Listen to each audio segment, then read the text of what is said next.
Student হিচাপে মানে সেইখিনি চিনচিয়াৰিটি থাকিব লাগে। তুমি এতিয়াই যদি কথাটো হৈছে তোমালোক শিকি আছে এতিয়াই যদি কেয়াৰলেছ হৈ যোৱা ভৱিষ্যতে দেখোন আৰু কেয়াৰলেছ হৈ যাবা।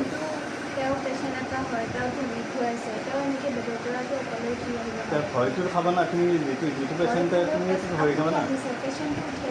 ঠিক আহিব নালাগে মানে যিটো ভয় খাবা না তুমিতো ভয় খাবা না সেইটো কাৰণে কৰিছে গম পাইছোঁ। কিন্তু বস্তুটো জানিব লাগে নহয় যদি কিডনী কিবা ইনজেকশ্যন দিছে কি দিছে আমিতো গম নাপাওঁ না ডক্টৰে জানিব যেনিবা কিডনীৰ কিবা এটা প্ৰব্লেম হৈ গ'ল সেইটো কোনে দিছিল বা তুমি ল'বা বুজিছোঁ কথাটো মোক কথা কৈ আছোঁ তোমাক তুমি নল'বা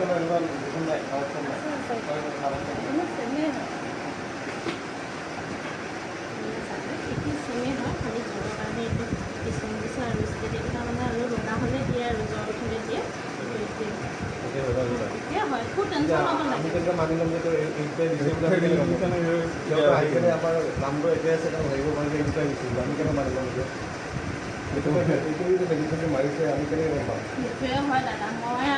আপোনাৰ কথাটো মই কেনেকৈ মানি ল'ম আপোনালোকে ৰোগীটোৱে চিনি পোৱা নাই তেওঁৰ টেবলেটটো মোৰ তাত আমি মাৰিছোঁ তাৰপিছত যেতিয়া ক'ব আপোনালোকে এইটো মই কেনেকৈ মানি ল'ম এইটোৱে যে মাৰি দিছে মই কেনেকৈ মানি ল'ম কওক আপোনাৰ বাৰু আপুনি দাদা বুলি মাতিছে ভাই হিচাপে আমি বাৰু মানি ল'লোঁ কিন্তু ভুলটোৰ পিছত আমি কেনেকৈ মানি ল'ম মানে সহজে যে এইটোৱে আপোনালোকে দিছে সেইটোতো আমি মানি লওঁ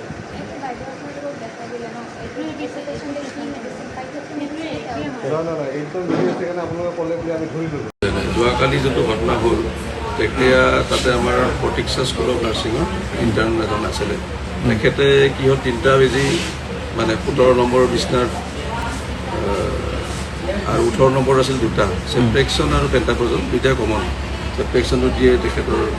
এণ্টিবায়'টিক হিচাপে যিহেতু ইনফেকশ্যন হৈ আছিলে লোৱাৰ ৰেচপিৰেটৰী আৰু পেণ্টাপ্ৰজনটো নৰ্মেল আমাৰ যোনটো গেষ্ট্ৰিকৰ কাৰণে দিয়া হয় কিন্তু যোনটো লেচিক্স বুলি যোনটো আপুনি ক'লে আৰু বিক কৰিব লেচিক্স দিয়া পেচাবটো বঢ়াবৰ কাৰণে দিয়া যায় লেচিক্সটো তাৰমতে 17 জেগাত 18 গম পোৱা গ'ল লগে লগে তাৰপিছত আৰু তেখেতৰ চোৱা গ'ল বিপি চিপি সাধাৰণতে লেচিক্স দিলে বিপি কমি যায় তেতিয়া বিপিটো ষ্টেবল আছিলে এনেকৈ অলপমান বাঢ়িছিলে মোৰ ওচৰত পাই খাইছে নেকি 150 মান আহিছিলে লেচিক্সটো দিলে কমি যায় তাৰপিছত আৰু নিজে নিজে কমি যায় পেচাবটো হ'ল 3 বাৰমান উঠিব লগা হ'ল তাৰপিছত আমাৰ ইণ্টাৰভেনাছ ফ্লুইড IV ফ্লুইড দিয়া গ'ল তেতিয়া আৰু নৰ্মেল কণ্ডিশ্যন নাই যোনখিনি ওলাই যায় পেচাব সেইখিনি আৰু ধৰক অহাৰ নিচিনা হ'ব। এতিয়া এই যিগৰাকী হেড নাৰ্ছ আছিলে তেওঁতো জানে ইণ্টাৰ্ণ যিহেতু আছে তেওঁৰ বিৰুদ্ধে কিবা আপোনালোকৰ বনাই পেলাই কেনুলেশ্যন লগোৱাখিনি হৈ গ'ল আৰু বনাই পেলাই দি দিয়ে আৰু তাৰ হেল্পটো কৰিব লাগিব আৰু কি সেইটো মানে পাৰ্ট অফ দি কাটিবলৈ আমাৰ যেনেকুৱা ইণ্টাৰ্ণশ্বিপ থাকে ডক্টৰ তেওঁলোকৰ থাকে তেওঁ শিকিব লাগিব সেইখিনি শিকাৰ পিছত পাছ কৰি গ'লে